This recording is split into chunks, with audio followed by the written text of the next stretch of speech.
Hey there, today we're checking out the TCL S405 series, which replaces the UP series from prior year.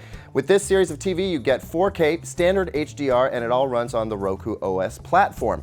Straight out of the box, I gotta say I'm pretty impressed, especially for the price. So let me tell you why I think this is so much more than just an enticing budget TV. The TV looks really sharp with a gloss black bezel and a modest 3-inch bump out the back, so it should look tight wall mounted, or you can install these matte silver feet and get a pretty solid base for the TV. The Roku remote includes 4 hotkeys to get to popular streaming services, and while the volume controls on the side might take some getting used to, the overall Roku experience is extremely easy to use. I like to say this is a great experience for folks confused about how to switch between their cable box, Blu-ray player, and streaming apps.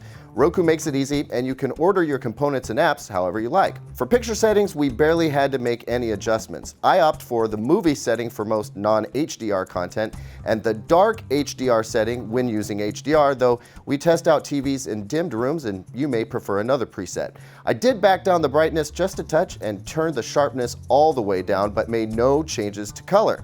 It's worth noting that this TV doesn't seem to have any controls for the motion smoothing, so you may experience the occasional soap opera effect during fast-paced programs with a lot of motion on the screen. Do note this is a 60 Hz panel with processing that bumps it up to 120 Hz effectively. As for picture quality, I'm fairly impressed with what I see.